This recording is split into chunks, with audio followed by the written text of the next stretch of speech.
The traumatized brain. Trauma affects three significant parts of the brain: the thinking brain, the feeling brain, and the instinct brain. While the thinking brain is slow, the emotional brain is quick, and the instinct brain works automatically.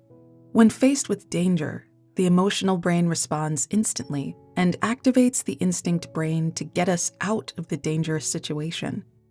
Meanwhile, the thinking brain may effectively be shut down.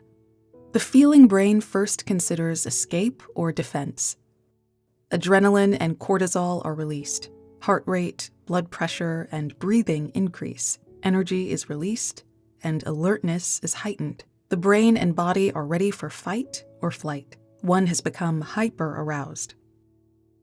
If one feels helpless and trapped, and fleeing or defending oneself is too dangerous, the brain and body may shut down instead. Acetylcholine is released. Heart rate, blood pressure, and breathing decrease. One loses strength, awareness shuts down, and one feels numb.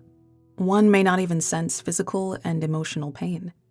This is the play dead or freeze response. One has become hypo-aroused.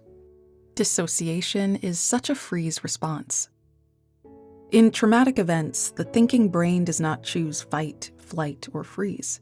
The feeling brain takes control and responds before the thinking brain is aware of what's happening.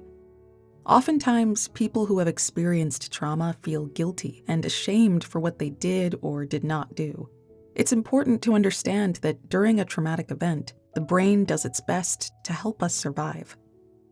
Since the thinking brain may effectively shut down during traumatic events, memories often become fragmented, incomplete, and inconsistent. Instead of a story, traumatic memories are often re-experienced as flashes of images and intense emotional and physical reactions to triggers. When someone experiences a traumatic event or has a traumatic life, the feeling brain may become hyperreactive and dominate the thinking brain. The feeling brain is constantly scanning the environment for dangers and easily triggers fight, flight, or freeze. This constant stress destabilizes the instinct brain and may lead to difficulties with sleep, appetite, touch, digestion, and arousal. Dreams, nightmares, and flashbacks may activate the same reactions and deeply engrave the trauma into the mind. For the traumatized brain, ordinary things may lose significance, and one may become detached from everyday life.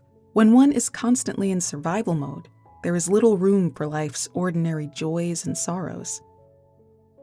To manage the ongoing stress of trauma, some turn to addictions and other destructive strategies to cope. In the next videos, we will seek to understand what someone who is traumatized truly needs and how one may overcome trauma through effective self-care and treatment.